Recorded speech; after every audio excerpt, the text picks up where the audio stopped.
Hi everyone, again this is Dominic Tolero, Director of Industry Solutions at IBIS. We came up with this webinar because we're meeting with a lot of prospects and customers and so forth, and in the back of their minds, now that the economy is going a little bit better for everybody, is the expansion thought. How can I get more business? Is it easier to get it outside of my historical geographies and so forth? We've been giving it a lot of thought, and we decided to put this in a webinar. So it's going to have a couple of parts in the webinar, and we're going to start with the first one. On the next slide, basically, we're going to talk about why a lot of people, a lot of companies, a lot of firms are considering expanding into new geographies. Well, one of the first things that we hear is that, there's a lot of competition in our present geography now. It was a great market, X years ago, and it was so great that everybody got, more and more companies started coming into it, and now we find that it's just saturated, and we're having a hard time growing, expanding, building new business. That, of course, means that the present geography is too competitive. So not only is it saturated with products, but the prices are going down because everybody's competing with one another. And of course, when that happens, your margins go down, and it affects the business as a whole. So a lot of people are looking into, expanding because of it. Another issue is that the product portfolio in the present geography that you're in is past its prime. And a lot of people kind of scratch their heads on that and wondering, what do you mean? If it's past its prime here, it's past its prime everywhere. That's not true. A lot of companies we know are expanding into Africa, for instance, where a lot of products that have passed their prime in North America are just starting to add value and to pick up momentum in some of those countries. So you have to look at, is it something that makes sense in that other country? Is it something that is exciting for those countries, for those geographies I'm going to? Growth, of course, everybody wants to grow. And one of the things they think about is, well, if I can't do it in my backyard, maybe I can do it somewhere else. The cost of entry is acceptable compared to the cost of expanding sales locally. So it might make more sense to go into another geography because selling there is going to be less expensive than trying to grow the sales locally in your present geography. And that could be for a whole bunch of different reasons, of course. Friendly governments, incentive packages. Wow, those are flying around all over the place. I know that here in Georgia, we've brought in a lot of companies. Distribution companies, manufacturing companies, software companies that have come to Georgia, call centers that have come to Georgia because the incentive packages that the state has put together. And obviously those packages are available elsewhere too because everybody's competing. And it's not necessarily strictly in the U.S. We're talking about Europe.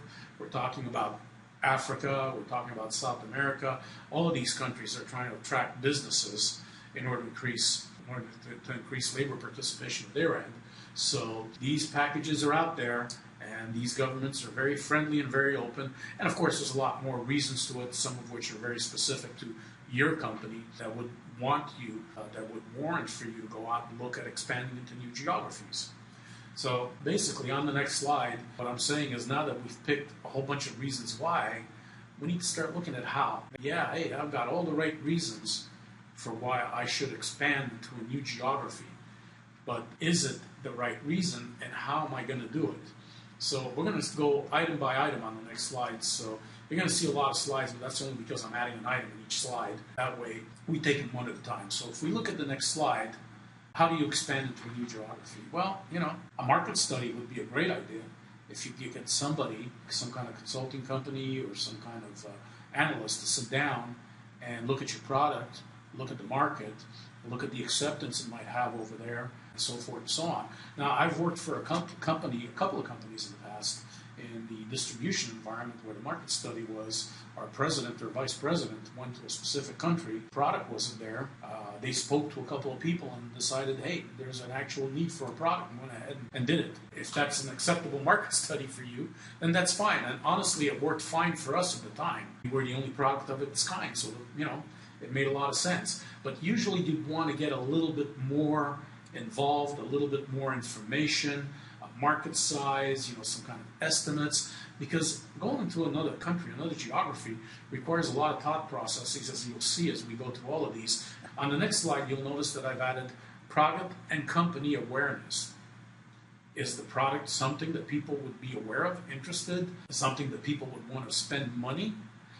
Company awareness. Would your customers already know of you? Do you have a reputation in that geography? Do you have products that people have come into contact maybe through your e-commerce sites and so forth and so on, in which case there's a logic, there's a flow for you to want to go there and start selling your products. So a lot of times they'll be stepping into that geography for the first time. Nobody's ever heard of them, so they got to start everything from scratch. Today, with e-commerce, with Amazon and so forth, you could have your products on Amazon. You could have your e-commerce addressing the world, basically, because it's on the internet. So you can have awareness that's already been built there, and you can actually build on that. So if you have that, that's an advantage that you need to take into account and move on. The next slide shows competitive product availability. You need to be honest on this one, because a lot of people will go in there and say, no, our product is unique. Well, it may be unique to you, but is it unique to the market? In other words, is there another product there that meets the specs and the requirements that you're bringing with your product in, that you're meeting with your product, and will that be considered competitive? And if so, well, what's their market, the share of the market that they have, and does that leave enough share for you to go after? Are you unique enough that it doesn't matter, or is it going to cost you loads of money in making your product something that these consumers will want to buy compared to the one that's already there? So this is a really important one, because the cost of this could be huge and the payback could be minimal. So you really have to be honest about, is there products there? And if there are they really competitive to yours, or are you unique, or is the market just so big that you can go in there and take advantage of it? On the next slide, we're looking at local supply chain readiness. Well, it's all fine and dandy. We're one of a kind. We're going to go in there. The market study says everything is great. Geography is aware of us. No competition. How do I get my stuff there? Can I get it there? How expensive is it going to be? Is it something that's easily to my supply chain? In other words, I'm going to add a link to my supply chain now, which is on the delivery side. And is that link something I can support? Can the country support it? When you go into a country, you're going to look at transportation. Roads fine. Is it heavy equipment I'm bringing in there? Are the roads built to be able to get it in there? I was involved in a project where we had to go into a certain area of India to bring some products in there, and it turns out there were no roads that were wide enough to get it there. So we had to start negotiating with the locals to buy their homes so we could tear them down and bring the products in there. That's expensive if you haven't planned it. And once that's done, that requires that infrastructure be maintained, because you're going to be going in and out of there on a regular basis. So is the local supply chain ready for it? The next one is governance and government interaction. That's a make or break. You can start off with a government that has very little governance. They're all really happy. They want you to move forward and so forth and so on. But in the end, is it a government, not just the present government, because there's elections. In the case of dictatorships, there's coups d'etats. So you got to be aware of the country you're going into and what their view of the business that you're bringing there is, not just today and tomorrow, but long term. Take into account the way that government is set up, the way that country is set up, and is it something that makes sense for you guys to go forward with? On the next slide, we're looking at workforce. You're going into a new geography. They may be speaking different languages. They're going to have different religious holidays, something you really have to keep in mind, because some holidays can shut you down for a long period of time. They're going to have all kinds of issues that are specific to the local geography, but then how does that interact back at HQ? Communication, discussions, understanding, everything that has to take place as far as how you're going to do business locally with the workforce. You have to remember the workforce could also have union issues that you have to take into account. In some countries, as soon as you move in, a union will be involved. Back home, in your present geography, you may not have had to deal with unions. So how do you deal with that? How do you make it happen? How do you work and build that bridge that's necessary, both locally and back at HQ, and taking into account all of the issues that are going to be reflected as you move into that geography? On the next slide, we're going to look at things like final location or just a foothold. If you're planning to go into a country in a new geography, and that geography, let's say, is Europe, and you pick a central country. Are you picking that country because that's the best country for you? That's where you want to go right now? Or are you picking that country because that's a foothold? In other words, let's pick Germany, for instance. I've picked Germany. I'm going to be in Germany. Am I planning to then expand into France? Am I planning to then expand into Italy? Am I looking for expanding into the Netherlands and so forth, into the Northern Europe countries? So why did I pick Germany? Is Germany the country I want to be in because the market is there? Or is Germany the country I want to be in because it's centrally located and gives me a foothold to then expand throughout the rest of Europe? Again, don't think today, don't think tomorrow, think long term. Because that expense is going to require that it makes sense for you long term, because it's a lot of money if it doesn't work out. On the next slide, we're looking at do not let the incentive package fool you. That's I've heard a lot of horror stories on the packages that you get from the local governments. Well, they run out. Are they going to run out too fast? Are they going to run out after you've gotten your foothold? How long is that incentive package going to last, and how beneficial is it going to be to you? Like I said earlier, unions. You're going to have to work out agreements. Is the government going to be working with you for that agreement with the union, or is the government going to be working with the union for that agreement with you, or is the government going to be hands off? You guys deal with it. You make it happen. In other words, how is it going to help you? And is that part of the incentive package as well as you make your entry into that geography? Government expectations, are they achievable? So in other words, the government usually puts a package in front of you, and it's over a certain period of time, and it's based on certain expectations. I know here in Georgia, some of the expectations are you're going to hire so many people over a certain period of time. So they're looking at employment expectations. In other countries, it may be something different, where you might be bringing in a certain amount of knowledge, and that's what they're looking for. And, very important, if you miss those expectations, what happens to the incentives? Is the government going to actually try to back out of them? Is the government going to hit you with penalties? In other words, it might be the fine print. You better make sure you read that fine print, because you may end up with some surprises as to how the government plans on dealing with you having missed the expectations that were set up and the incentive packages that were presented and agreed to. That's really important. A lot of companies tend to forget that because they have such a good relationship with the government that they're working with right now. And again, elections happen, coup d'etats happen, next one comes in, and they're going to go by the letter of the law, regardless of what you thought you had as an agreement.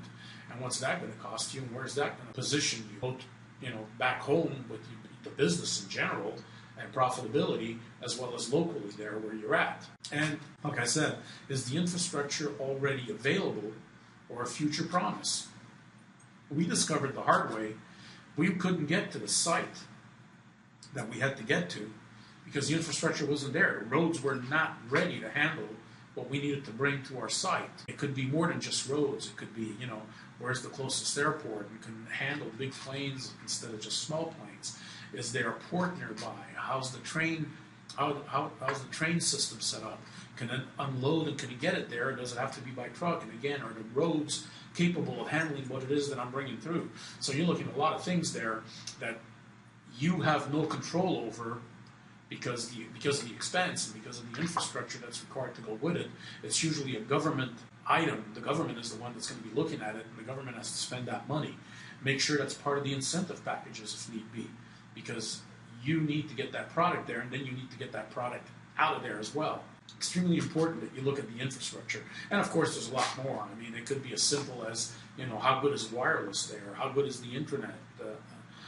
And so forth and so on. So there's a lot that you need to look at as you start deciding and start calculating the costs of going forward. How does it affect your business?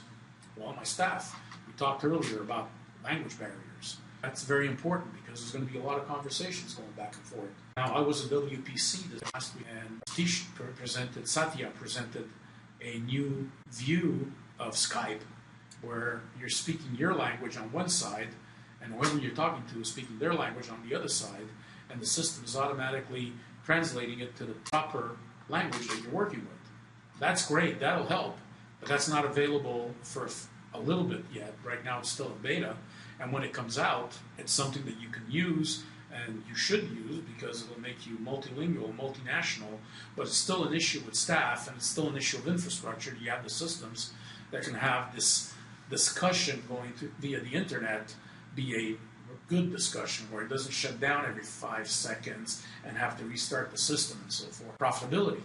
How's this going to affect your profitability today? And how's it going to affect it 6 months from now? And how's it going to be 12 months from now? In other words, have you identified the cost of going out there and doing it? Because that cost is going to affect your profitability. And if you haven't brought in all of the variables into calculating that cost while you're making your decision, you may have some nasty surprises when year end comes around and you get, you do your audits, you put out your P&Ls and everything, and you discover that profitability is nowhere near what you had expected for the company as a whole, let alone the geography that you're trying to be in. Forecasting.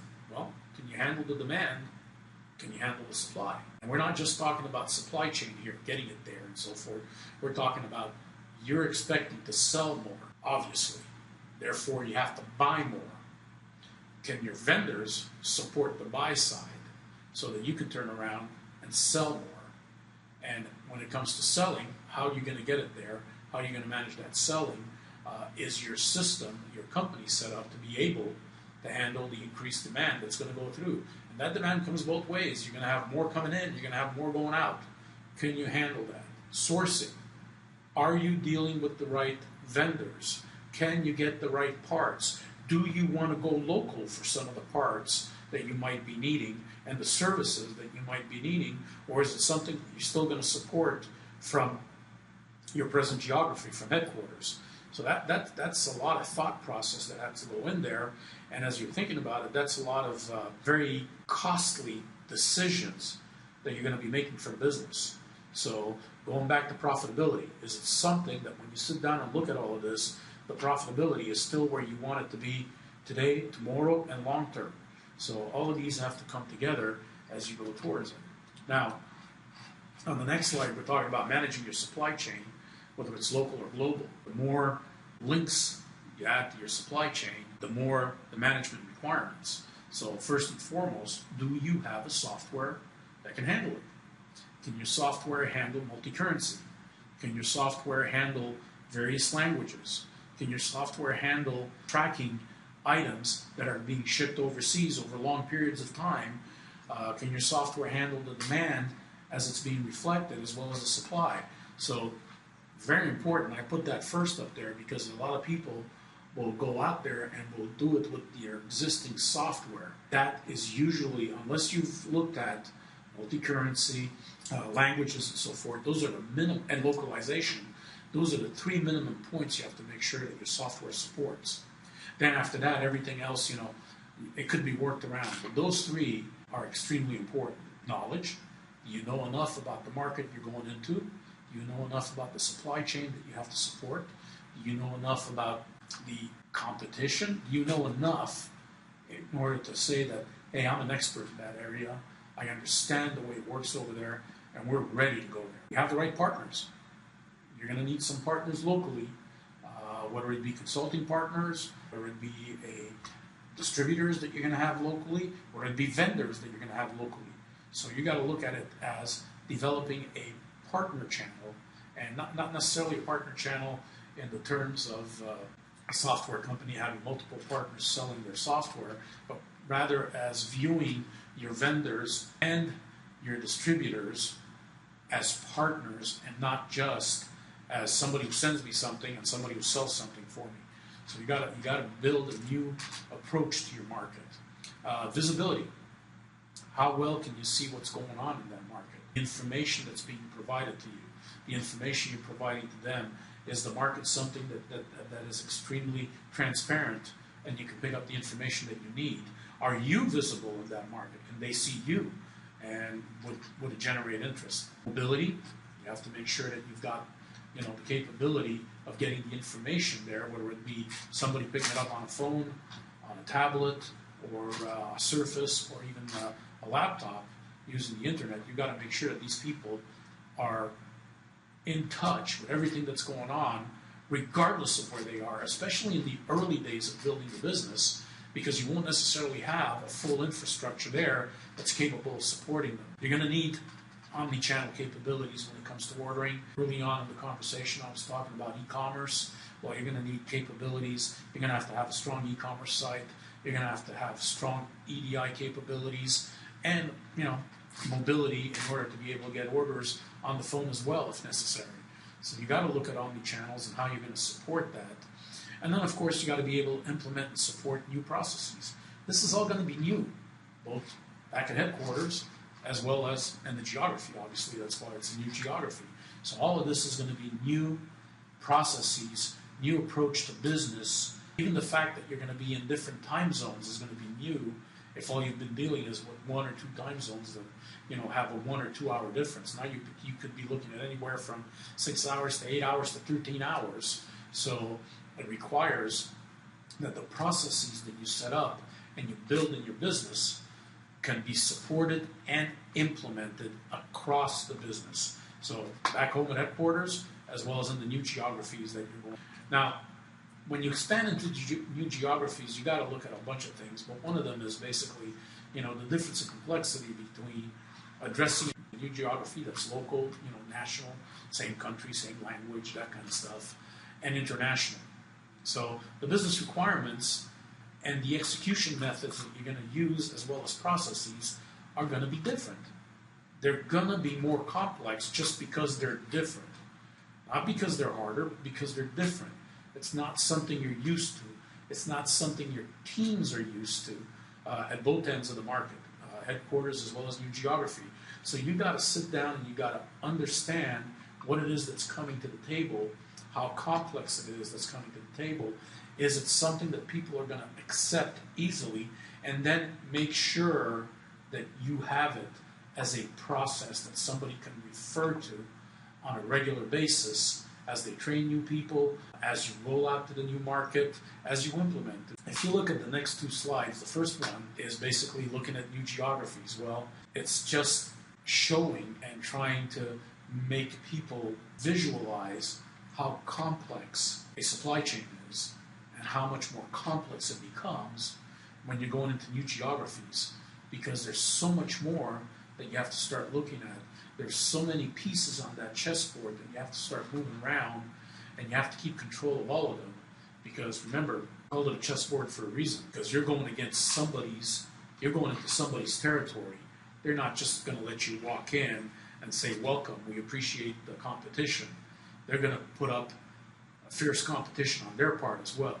So you need to be aware of what it is you're going into. And if you look at the next slide, it's basically just the visibility side of things. In other words, I've got a supply chain, but how am I handling it? How visible is it? Both me and to my customers and vendors. So it's extremely important that you look at all these parts as they come together. And we discussed omni-channel, we discussed security. That's an issue that's going to be different when you go into a new geography, because you're going to have different security roles you're going to have to start setting up in the system. How do you tie into other systems? Are you going to use cloud-based solutions for that new geography, or is it going to be on-premise solutions? So you're looking at all kinds of questions that pop up and that you need to deal with. Because of that, most of these points have to do with expectations. Different geographies, different expectations. I know for a fact that in certain geographies, no matter what price you've got that you're showing, well, it's going to be negotiated.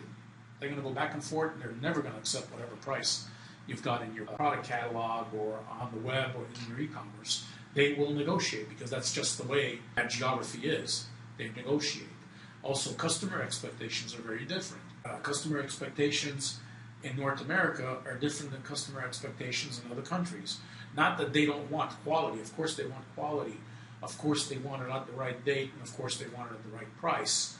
But because of the way those countries operate, because of rules that they may have in those countries, those expectations are going to be different.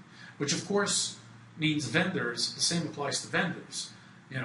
If you're in a country where it's not acceptable to work overtime, don't expect your vendor to work overtime for you, because they're not going to. So these are things that you have to take into account as you start planning on the demand side and on the supply side for these new geographies. How do I get around those issues when they should occur? Because you got to plan for the worst, not just the best scenarios all the time.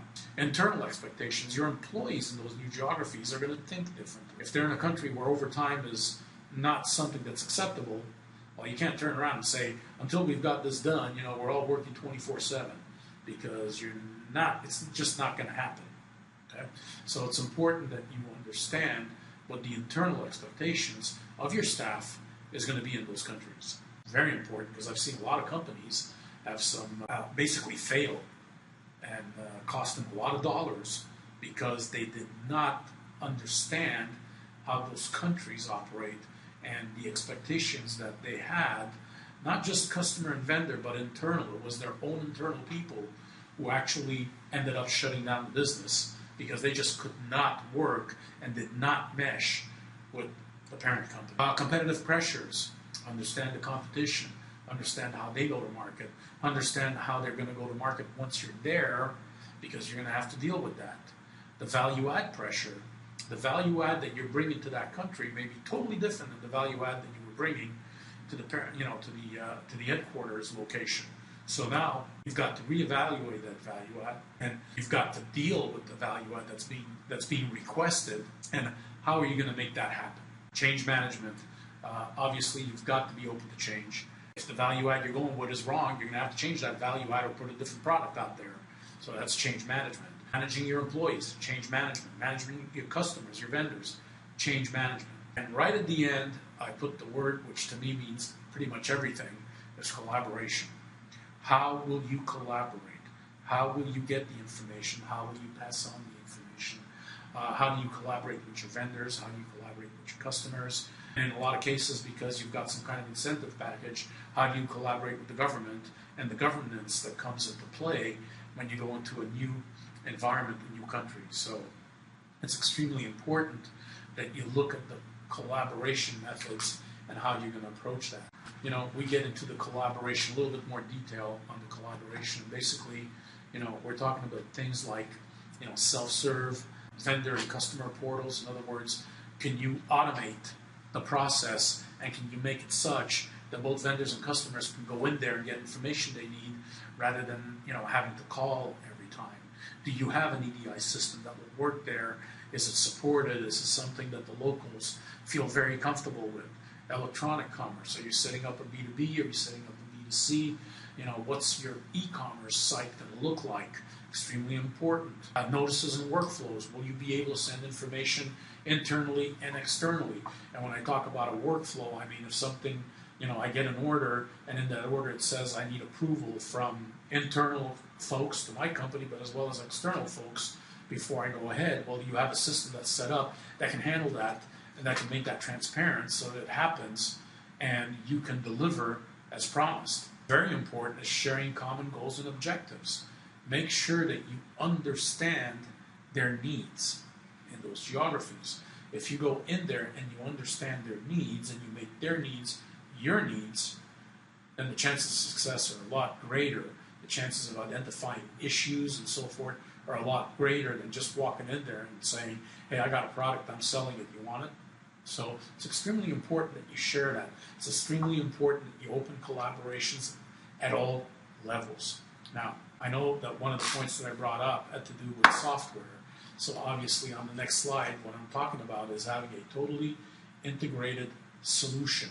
It's got to be a solution that meets all of the requirements, whether they be financial, whether they be inventory management.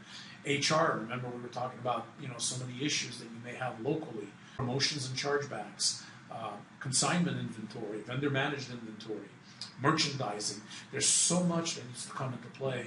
It all needs to be done in one system because that information has to be available from one standard system. The next two slides are basically representing our advanced supply chain solution and some of the value that we bring to a company that's going to go out there and build basically a new supply chain as they expand into new geographies.